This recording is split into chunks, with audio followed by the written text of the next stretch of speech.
Hello everybody and welcome. This is Sweet Poppy Stencils, and today we're going to be using the faux dragon leather backplate and the wonderful dragon stamp set. So my name is Debbie Watts and I'm a DT member for Sweet Poppy Stencils. So here's the card today. As you can see, I call this the Dragon Eye is Watching You. So let's go and have some fun and create this card. So you've got the dragon stamp set, the faux dragon leather backplate, a few oxides, a VersaFine black ink for the sentiment, and an embossing folder. So using an A5 size smooth 200 GSM stamping card, place that on your craft mat, affix the back plate, and then use the three colours of oxides today to create that tone. So I've got antique linen, peeled paint, and frayed burlap. So these three colours I find make a really good dragon skin tone. So just build up the colour until you're happy with the tone. Remove then the back plate, and what you want to do then is trim this to size to fit your embossing folder, and I'm using a brick pattern here. So once that fits your folder, pop it through your embossing machine and it creates a wonderful brick effect to your dragon leather. So 7 centimeters from the top and about 6.5 to the middle, make a small mark with a pencil. Then be careful, use your craft knife and create a diagonal cross.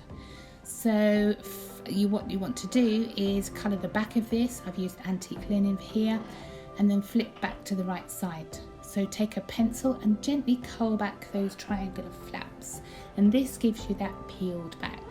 To create the dragon eye, take a smaller white piece of smooth stamping card and use your VersaFine ink pad and stamp the dragon eye.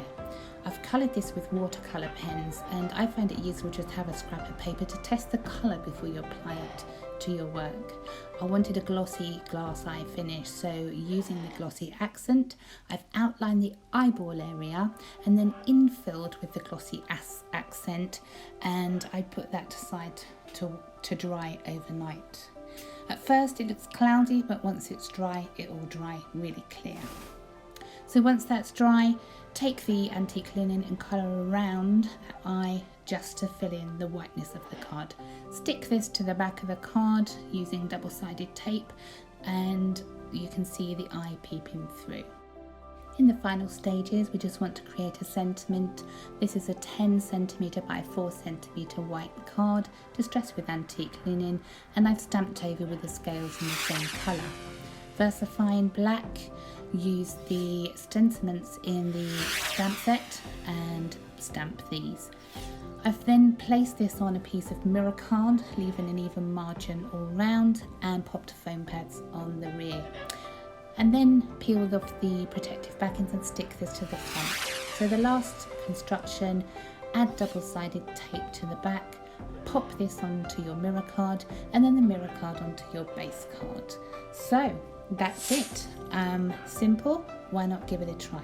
So thank you for joining me. My name is Debbie Watts, and thank you from Sweet Poppy Stencils.